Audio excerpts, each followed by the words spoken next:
ಪ್ರೀತಿಯ ವೀಕ್ಷಕರೇ ನಮಸ್ಕಾರ. ನಾನಿವತ್ತು ಮತ್ತೊಂದು ಸುದ್ದಿಯ ಮುಖಾಂತರ ನಿಮ್ಮ ಮುಂದೆ ಬಂದಿದ್ದೀನಿ. ಇವತ್ತಿನ ವಿಷಯ ಏನಪ್ಪಾ ಅಂದ್ರೆ ಅತಿ ಶೀಘ್ರದಲ್ಲೇ ಬಿಜೆಪಿಯ ರಾಜ್ಯಾಧ್ಯಕ್ಷರ ಬದಲಾವಣೆ. ಎಸ್ ವೀಕ್ಷಕರೇ, ಬಿಜೆಪಿಯ ಹೈಕಮಾಂಡ್ ಒಂದು ದೊಡ್ಡ ನಿರ್ಧಾರನ ತಗೊಂಡಿದೆ. ವೀಕ್ಷಕರೇ, ಕಾಂಗ್ರೆಸ್ನಂತ ಪ್ರಬಲ ಸಂಘಟನೆ ಎದುರು, ಅದರಲ್ಲೂ ಡಿ.ಕೆ. ಶಿವಕುಮಾರ್ ಅಂತ ಚಾಣಾಕ್ಷ ತಂತ್ರಗಾರನ ಎದುರಿಸಲು ಸಾಮಾನ್ಯವಾದ ಕೆಲಸ ಅಲ್ಲ. ಅದು ಬಿಜೆಪಿಗೆ ಈಗಿರುವಂತ ಒಂದು ದೊಡ್ಡ ತಲೆನೋವು ಅಂತ ಹೇಳಿದ್ರು ಹೇಳ್ಬಹುದು. ಅದಕ್ಕೆ ಸಂಘಟನಾ ಶಕ್ತಿ, ಚುನಾವಣಾ ತಂತ್ರಗಾರಿಕೆ, ಸಂಪನ್ಮೂಲಗಳ ದೃಢೀಕರಣ ಮತ್ತು ದಿಟ್ಟ ನಿರ್ಧಾರ ತಗೊಳ್ಳುವಂತ ಎಲ್ಲಾ ಗುಣ ಇರುವ ಒಬ್ಬ ನಾಯಕ ಬೇಕು. ಅದು ಬಿಜೆಪಿಲಿ ಯಾರಿದ್ದಾರೆ? ಅದೇ ಈಗಿರುವ ಒಂದು ಪ್ರಶ್ನೆ. ಅದು ಹೈಕಮಾಂಡ್ಗೆ. ವೀಕ್ಷಕರೇ, ಮೊದಲು ಬಿಜೆಪಿಯಲ್ಲಿ ಬಿ.ಎಸ್. ಯಡಿಯೂರಪ್ಪನವರು ಮಾಸ್ ಲೀಡರ್ ಆಗಿದ್ರು. ಯಾಕೆಂದ್ರೆ ಎಷ್ಟೋ ಜನ ಹಿರಿಯ ನಾಯಕರಿದ್ದರು. ಬಿಜೆಪಿ ಹೈಕಮಾಂಡ್ ಯಡಿಯೂರಪ್ಪನವರಿಗೆ ಮುಖ್ಯಮಂತ್ರಿ ಸ್ಥಾನ ಕೊಟ್ಟಿತ್ತು, ರಾಜ್ಯಾಧ್ಯಕ್ಷರ ಸ್ಥಾನ ಕೊಟ್ಟು ಒಬ್ಬ ಮಾಸ್ ಲೀಡರ್ ಆಗಿ ಬೆಳೆಸಿತ್ತು. ಆದರೆ ಈಗ ಯಡಿಯೂರಪ್ಪನವರು ರಾಜಕೀಯ ನಿವೃತ್ತಿ ಹೊಂದ ಮೇಲೆ ಅವರ ಮಗ ವಿಜೇಂದ್ರ ಅವ್ರನ್ನ ರಾಜ್ಯಾಧ್ಯಕ್ಷರನ್ನಾಗಿ ಮಾಡಿ ಅಧಿಕಾರನ ಕೊಟ್ಟಿದ್ದು. ಆದ್ರೆ ವಿಜೇಂದ್ರ ಅವರು ಬಿಜೆಪಿ ಸಂಘಟನಾ ಕಾರ್ಯದಲ್ಲಿ ಎಲ್ಲೋ ಒಂದು ಸ್ವಲ್ಪ ಅಸಡೆ ತೋರ್ತಿದ್ದಾರೆ ಅಂತ ಈಗ ಬಿಜೆಪಿ ಹೈಕಮಾಂಡ್ ಅನಿಸಿದೆ ಅನ್ಸುತ್ತೆ. ಯಾಕಪ್ಪ ಅಂದ್ರೆ ಕಾಂಗ್ರೆಸ್ ಅಧಿಕಾರಕ್ಕೆ ಬಂದು 3 ವರ್ಷಗಳೇ ಆದರೂ ಕಾಂಗ್ರೆಸ್ನಲ್ಲಿ ಅಷ್ಟೊಂದು ಭ್ರಷ್ಟಾಚಾರಗಳು ನಡೆದಿರುವೆ. ಬಿಜೆಪಿಯ ಅಧ್ಯಕ್ಷ ವಿಜೇಂದ್ರ ಆಗಲಿ ಒಂದು ದಿನ ಅವರ ಬಗ್ಗೆ ಧ್ವನಿ ಎತ್ತಲಿಲ್ಲ. ಇದನ್ನೆಲ್ಲ ಬಿಜೆಪಿ ಹೈಕಮಾಂಡ್ ನೋಡ್ತಾ ಇದ್ರೆ ಎಲ್ಲೋ ಕರ್ನಾಟಕದಲ್ಲಿ ಬಿಜೆಪಿ ತಳಮಟ್ಟದಲ್ಲೇ ಇದೆ, ಇದಕ್ಕೆ ಈಗಲೇ ಬೂಸ್ಟ್ ಕೊಡಲೇಬೇಕು ಅಂತ ಒಂದು ನಿರ್ಧಾರ ಮಾಡಿ ಅತಿ ಶೀಘ್ರದಲ್ಲೇ ಅಂದರೆ ನವೆಂಬರ್ ತಿಂಗಳಲ್ಲಿ ರಾಜ್ಯಾಧ್ಯಕ್ಷರ ಬದಲಾವಣೆ ಮಾಡುವ ಮುನ್ಸೂಚನೆಯನ್ನು ಕೊಟ್ಟಿದೆ. ವೀಕ್ಷಕರೇ, ಈಗ ರಾಜ್ಯಾಧ್ಯಕ್ಷರ ಲಿಸ್ಟ್ ಅಲ್ಲಿ 5 ರಿಂದ 6 ಜನ ರೇಸ್ ನಲ್ಲಿದ್ದಾರೆ. ಅವ್ರು ಯಾರಪ್ಪ ಅಂದ್ರೆ ಶೋಭಾ ಕರಂದ್ಲಾಜೆ ಆಗ್ಬಹುದು, ವಿ ಸೋಮಣ್ಣ, ಅರವಿಂದ್ ಲಿಂಬಾವಣಿ, ಅರವಿಂದ್ ಬೆಲ್ಲದ್ದು ಮತ್ತೆ ಬಸವನಗೌಡ ಯತ್ನಾಳ್. ಎಸ್, ಬಸವನಗೌಡ ಯತ್ನಾಳ್ ಬಿಜೆಪಿಯಿಂದ ಉಚ್ಚಾಟನೆ ಆದರೂ ಕೆಲವು ನಾಯಕರು ಬಸವನಗೌಡ ಯತ್ನಾಳನ್ನು ಬಿಜೆಪಿಗೆ ಕರೆತಂದು ಮತ್ತೆ ಅವರ ರಾಜ್ಯಾಧ್ಯಕ್ಷರನ್ನಾಗಿ ಮಾಡಿದ್ರೆ ಬಿಜೆಪಿಯ ಸಂಘಟನೆ ಬಲಿಷ್ಠವಾಗುತ್ತೆ ಹಾಗೂ ಹಿಂದೂಗಳ ಮತ ಮತ್ತೆ ದೃಢೀಕರಣ ಆಗುತ್ತೆ ಎನ್ನುವುದು ಬಿಜೆಪಿಯ ಕೆಲವು ನಾಯಕರ ಲೆಕ್ಕಾಚಾರ. ಆದರೆ ಇಲ್ಲಿಯವರೆಗೂ ಬಸವನಗೌಡ ಯತ್ನಾಳ್ ಬಿಜೆಪಿಯಿಂದ ಹೊರಗೆ ಇದ್ದಾರೆ. ಹೌದು ವೀಕ್ಷಕರೇ, ಈಗ ವಿ ಸೋಮಣ್ಣ ಕೇಂದ್ರದ ಸಚಿವರು. ಹಾಗೆ ಈಗ ರಾಜ್ಯಾಧ್ಯಕ್ಷ ವಿ ಸೋಮಣ್ಣ ಅವರಿಗೆ ಡಿ.ಕೆ. ಶಿವಕುಮಾರ್ ಜೊತೆ ಇರುವ ಒಳ ಒಪ್ಪಂದ ಮತ್ತೆ ತುಮಕೂರು ಜಿಲ್ಲಾ ರಾಜಕಾರಣ ಅಂದ್ರೆ ತುಮಕೂರು ಜಿಲ್ಲೆಯಲ್ಲಿ ರಾಜಕಾರಣ ಹಾಳು ಮಾಡಿದ್ದಾರೆ ಅಂತ ಕೆಲವು ಬಿಜೆಪಿ ನಾಯಕರು ಸೋಮಣ್ಣನ ಮೇಲೆ ಆಪಾದನೆ ಮಾಡ್ತಾ ಇದ್ದಾರೆ. ಅಂದ್ರೆ ಇವರು ರಾಜ್ಯಾಧ್ಯಕ್ಷರಾದರೆ ತುಮಕೂರಿನಲ್ಲೇ ಪಕ್ಷನ ನೆಲಸಮ ಮಾಡಿದವರು ಇನ್ನು ಪಕ್ಷನ ಸಂಘಟನೆ ಮಾಡ್ತಾರಾ ಅನ್ನುವ ಒಂದು ಕ್ವಶನ್ ಈಗ ಬಿಜೆಪಿ ಪಾಳೆಯದಲ್ಲಿ ಎದ್ದಿದೆ. ಮತ್ತೊಂದು ವಿಷಯ, ಇನ್ನು ಮತ್ತೊಬ್ರು ಅಂದ್ರೆ ಶೋಭಾ ಕರಂದ್ಲಾಜೆ ಅವರು ಸಂಘಟನಾ ಹಿನ್ನೆಲೆಯಿಂದಲೇ ಬಂದಂತ ನಾಯಕಿ. ಎಸ್, ಅದನ್ನ ಒಪ್ಕೊಳ್ಳೋಣ. ಆದರೆ ಅವರ ಪ್ರಭಾವ ಉಡುಪಿ ಮತ್ತು ಚಿಕ್ಕಮಗಳೂರಿಗೆ ಮಾತ್ರ ಸೀಮಿತ ಆಗಿದೆ. ವೀಕ್ಷಕರೇ, ಇವರು ರಾಜ್ಯಾಧ್ಯಕ್ಷರಾದರೆ ಬಿಜೆಪಿ ಸಂಘಟನೆ ಮಾಡಬಹುದಾ ಅನ್ನುವ ಒಂದು ಕ್ವಶನ್ ಮಾರ್ಕ್ ಮತ್ತೆ ಬಿಜೆಪಿ ನಾಯಕರಲ್ಲೇ ಇದೆ. ಮತ್ತೊಬ್ಬ ನಾಯಕ ಅಂದ್ರೆ ಅರವಿಂದ್ ಲಿಂಬಾವಳಿ. ಎಸ್, ಅವರು ಸಂಘಟನಾ ಚತುರ ಅಂತ ಹೇಳೋದ್ರಲ್ಲಿ ಯಾವ ಡೌಟೂ ಇಲ್ಲ.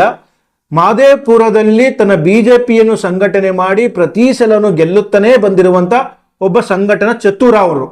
ಆದರೆ ಅವರು ಮಾದೇವಪುರ ಕ್ಷೇತ್ರಕ್ಕೆ ಮಾತ್ರ ಎಲ್ಲೋ ಸೀಮಿತವಾಗಿದ್ದಾರೆ ಅಂತ ನಮಗೂ ಅನ್ಸುತ್ತೆ, ಕೆಲವು ಬಿಜೆಪಿ ನಾಯಕರಿಗೂ ಅನ್ಸುತ್ತೆ, ಬಿಜೆಪಿ ಕಾರ್ಯಕರ್ತರಿಗೂ ಅನ್ಸುತ್ತೆ. ಯಾಕೆಂದ್ರೆ ಅರವಿಂದ್ ಲಿಂಬಾವಳಿ ಎಷ್ಟೇ ಪ್ರಭಾವ ಇದ್ದರೂ ಅವರು ಮಾದೇವಪುರ ಬೌಂಡ್ರಿನ ಎಲ್ಲೂ ಮೀರಿಲ್ಲ. ಅಂದ್ರೆ ಮಾದೇವಪುರದಿಂದ ಆಚೆ ಜನರಿಗೆ ಗೊತ್ತಾ, ಜನರನ್ನ ಸೆಳೆಯುವ ಲಕ್ಷಣ ಇದೆಯಾ ಅನ್ನೋದು ಒಂದು ಡೌಟ್. ಇನ್ನ ಅರವಿಂದ್ ಬೆಲ್ಲಾದ್. ಎಸ್ ವೀಕ್ಷಕರ, ಇದೊಂದು ಹೊಸ ಹೆಸರು. ಯಾಕೆ ಅಂದ್ರೆ ಅರವಿಂದ್ ಬೆಲ್ಲಾದ್ ರಾಜ್ಯಾಧ್ಯಕ್ಷರ ಮುಂಚೂಣಿಯಲ್ಲಿ ಇರಲಿಲ್ಲ, ಈಗ ಅವರ ಹೆಸರು ಚರ್ಚೆಗೆ ಬಂದಿದೆ. ಅದಕ್ಕೆ ಕಾರಣ ಏನಪ್ಪಾ ಅಂದ್ರೆ ಧಾರವಾಡದ ಕೆಲವು ಪಟ್ಟಭದ್ರ ಹುನ್ನಾರ ಅಷ್ಟೇ ಇದು. ಅವರು ರಾಜ್ಯಾಧ್ಯಕ್ಷರ ಆಗ್ತಾರೆ ಅನ್ನೋದೇ ಡೌಟ್. ವೀಕ್ಷಕರೇ, ಇಷ್ಟೆಲ್ಲ ನೋಡಿದ್ರು ಸದ್ಯದಲ್ಲಿ ರಾಜ್ಯಾಧ್ಯಕ್ಷರಿಗೆ ಇನ್ನೊಂದು ಹೆಸರು ಬರ್ತಾ ಇದೆ, ಬಸವನಗೌಡ ಯತ್ನಾಳ್. ಎಸ್, ಬಸವನಗೌಡ ಯತ್ನಾಳ್ ಬಗ್ಗೆ ಯಾಕೆ ಹೇಳಬೇಕಪ್ಪ ಅಂದ್ರೆ ಬಸವನಗೌಡ ಯತ್ನಾಳ್ ಇಸ್ ಟೆರರ್. ಬಸವನಗೌಡ ಯತ್ನಾಳ್ ಬಿಜೆಪಿಯ ರಾಜ್ಯಾಧ್ಯಕ್ಷರಾದರೆ ನಿಜವಾಗ್ಲೂ ಸಂಘಟನೆ ತುಂಬಾ ಚೆನ್ನಾಗಿ ಮಾಡ್ತಾರೆ. ಯಾಕಪ್ಪ ಅಂದ್ರೆ ಇವರು ಯಾರ ಜೊತೆಯನ್ನು ಹೊಂದಾಣಿಕೆ ಮಾಡಿಕೊಳ್ಳುವ ರಾಜಕಾರಣಿ ಅಲ್ಲ.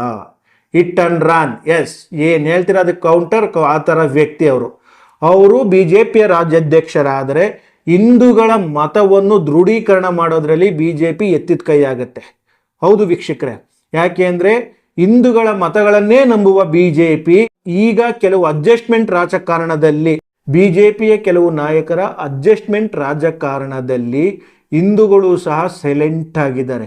ಅದೇ ಈಗ ಬಸವನಗೌಡ ಯತ್ನಾಳ್ ಏನಾರು ಅಪ್ಪಿತಪ್ಪಿ BJPಯ ರಾಜ್ಯಾಧ್ಯಕ್ಷರಾದರೆ ಮತ್ತೆ ಹಿಂದೂಗಳನ್ನ ಒಗ್ಗೂಡಿಸುವ ಕೆಲಸ ಬಸವನಗೌಡ ಯತ್ನಾಳ್ ಮಾಡ್ತಾರೆ. ಯಾಕೆ ಈ ವಿಷಯ ಹೇಳ್ತಾ ಇದ್ದೀನಿ, ಒಬ್ರು BJP ರಾಜ್ಯಾಧ್ಯಕ್ಷರು ವಿಜೇಂದ್ರ ಅವರು ಹೋದಾಗ ಜನ ಏನು ಸೇರಿರು, ಅದೇ ಜಾಗಕ್ಕೆ ಬಸವನಗೌಡ ಯತ್ನಾಳ್ ಅಲ್ಲಿ ಹೋದಾಗ ಹಿಂದೂಗಳು ಎಷ್ಟು ಜನ ಸೇರಿದ್ರು ಅನ್ನೋದು. ಅಂದರೆ ಹಿಂದೂಗಳಿಗೆ ಬಸವನಗೌಡ ಯತ್ನಾಳ್ ಅಚ್ಚುಮೆಚ್ಚಿನ ನಾಯಕನಾಗಿದ್ದಾರೆ.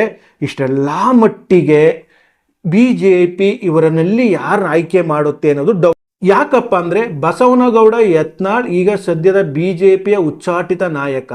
ಅವರನ್ನು BJP ಹೈಕಮಾಂಡ್ ಮತ್ತೆ BJPಗೆ ಸೇರಿಸಿ ರಾಜ್ಯಾಧ್ಯಕ್ಷರ ಮಾಡುವುದು ಸದ್ಯದಲ್ಲೇ ಡೌಟು. ಯಾಕಪ್ಪ ಅಂದರೆ ಈಗ ಇಲ್ಲಿ ಯಡಿಯೂರಪ್ಪ ಮತ್ತು ವಿಜೇಂದ್ರ ಅವರ ಕಟ್ಟ ಅಭಿಮಾನಿಗಳು ಇದರಲ್ಲಿ ಒಂದು ಸ್ವಲ್ಪ ಇದೆ, ಅದರ ಬಗ್ಗೆ ಮುಂದೆ ಹೇಳುವ. ಒಟ್ಟಾರೆ ರಾಜ್ಯಾಧ್ಯಕ್ಷರ ಆಯ್ಕೆ ಅನ್ನೋದು ಕೇವಲ ಹುದ್ದೆಯ ಭರ್ತಿ ಅಲ್ಲ, ಅದು BJP ಹೈಕಮಾಂಡ್ಗೂ ಸಹ ಈಗ ಗೊತ್ತಾಗಿದೆ. ಎಸ್, ಮುಂದೆ ನಡೆಯುವ ವಿಧಾನಸಭೆಯ ಚುನಾವಣೆಯಲ್ಲಿ ಇದು ಮುನ್ಸೂಚನೆಯ ದಿಕ್ಕು. ಎಸ್, ಇದಕ್ಕೆಲ್ಲ ಹೈಕಮಾಂಡ್ ತುಂಬ ಯೋಚನೆ ಮಾಡಿ ಸದ್ಯದ ರಾಜಕೀಯ ಹಿನ್ನೆಲೆಯನ್ನು ಅರ್ಥ ಮಾಡಿಕೊಂಡು DK ಶಿವಕುಮಾರ್ ಅವ್ರನ್ನ, KPCC ಅಧ್ಯಕ್ಷ BK ಹರಿಪ್ರಸಾದ್ ಅವರನ್ನ ಎದುರಿಸುವ ನಾಯಕ ಅದು BJPಯಲ್ಲಿ ಮಾಸ್ ಲೀಡರ್ ಯಾರಿದ್ದಾರೆ ಅನ್ನುವ ಲೆಕ್ಕಾಚಾರದಲ್ಲಿ BJP ಹೈಕಮಾಂಡ್ ಇದ್ದರೆ ನವೆಂಬರ್ ತಿಂಗಳಲ್ಲಿ ಸತಾಯ ಗತಾಯ BJPಯ ಅಧ್ಯಕ್ಷರ ಬದಲಾವಣೆ ಆಗಲೇಬೇಕು. BJPಯ ಕೆಲವು ನಾಯಕರು ಹಠ ತೊಟ್ಟು ನಿಂತಿದ್ದಾರೆ. BJP ಹೈಕಮಾಂಡ್ ನವೆಂಬರ್ ತಿಂಗಳಲ್ಲಿ ಯಾರನ್ನ ರಾಜ್ಯಾಧ್ಯಕ್ಷರನ್ನಾಗಿ ಮಾಡುತ್ತೆ ಅನ್ನುವುದು ಈಗ ಇರುವ ಕುತೂಹಲ. ವೀಕ್ಷಕರೇ, ನಿಮಗೆ ಇವರಲ್ಲಿ ವಿ ಸೋಮಣ್ಣ, ಶೋಭಾ ಕರಂದ್ಲಾಜೆ, ಅರವಿಂದ್ ಲಿಂಬಾವಣಿ, ಅರವಿಂದ್ ಬೆಲ್ಲದ್ ಹಾಗೂ ಬಸವನಗೌಡ ಯತ್ನಾಳ್ ಇವರಲ್ಲಿ BJPಯ ರಾಜ್ಯಾಧ್ಯಕ್ಷರು ಯಾರಾಗಬೇಕು ಅನ್ನುವುದನ್ನು ಕಾಮೆಂಟ್ ಮುಖಾಂತರ ದಯವಿಟ್ಟು ತಿಳಿಸಿ. ಪ್ರಿಯ ವೀಕ್ಷಕರೇ, ಸಿನಿಮಾ, ರಾಜಕೀಯ, ವಿಚಾರ, ವಿಮರ್ಶೆ, ಸಂದರ್ಶನ ಹಲವಾರು ವಿಷಯಗಳಿಗಾಗಿ ನಮ್ಮ ಆದಿಪುರುಷ ಸ್ಟುಡಿಯೋಸ್ ಚಾನೆಲ್ಗೆ ಸಬ್ಸ್ಕ್ರೈಬ್ ಮಾಡಿ. ಲೈಕ್, ಶೇರ್, ಕಮೆಂಟ್ ಮಾಡುವುದರ ಮೂಲಕ ನಿಮ್ಮ ಬೆಂಬಲ ವ್ಯಕ್ತಪಡಿಸಿ. ಮತ್ತೆ ಸಿಗೋಣ.